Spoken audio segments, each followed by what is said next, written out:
দর্শক, ঢাকা বিশ্ববিদ্যালয়ের টিএসসি এলাকায় সমাবেশ করছে ছাত্রলীগ। সেখানে আছেন আমাদের সহকর্মী মুশফিকুর রহমান। আমরা এখন সরাসরি চলে যাচ্ছি তার কাছে। মুশফিক, ছাত্রলীগ নেতাকর্মীরা কোটা আন্দোলন নিয়ে কি বলছেন?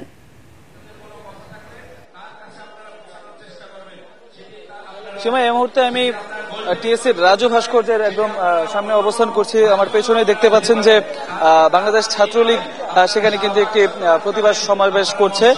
মূলত গতকালকে আপিল বিভাগ যে কোটা আন্দোলনকারীদের যে কোটার যে রায়, হাইকোর্টের রায়, সেটার স্থিতি অবস্থা যেটা দিয়েছিল, তারপরেও আজকে যারা কোটা আন্দোলন করছে বা রাস্তায় বাংলা ব্লকেটের কর্মসূচি পালন করছে, তাদের বিরোধিতা করেই কিন্তু আসলে এই প্রতিবাদ সমাবেশটা আসলে করছে বাংলাদেশ ছাত্রলীগ। আমরা দেখেছি যে বিকেল 5টা নাগাদ রাজধানীর বিভিন্ন জায়গায় ছাত্রলীগের যে ইউনিটগুলো রয়েছে, বিভিন্ন কলেজ বিশ্ববিদ্যালয়ের যে ইউনিট, তারা ছোট বড় মিছিল নিয়ে কিন্তু আস্তে আস্তে টিএসসিতে এসে জড়ো হতে থাকেন এবং তারা বিভিন্ন স্লোগান দিয়ে কিন্তু এই এলাকায় এতক্ষণ মুখরিত বা প্রকম্পিত করে রেখেছিল।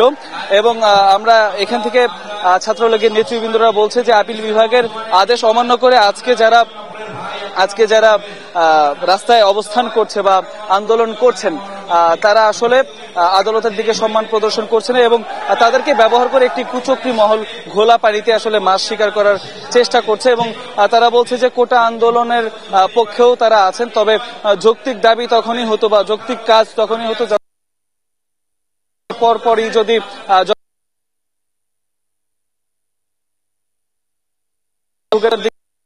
আদালত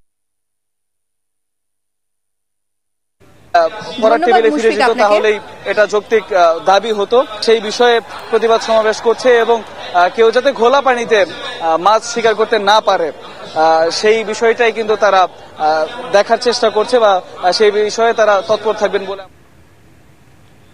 মুশফিক, আপনাকে ধন্যবাদ। পরবর্তীতে আবারও আপনার সাথে আমরা যোগাযোগ করব।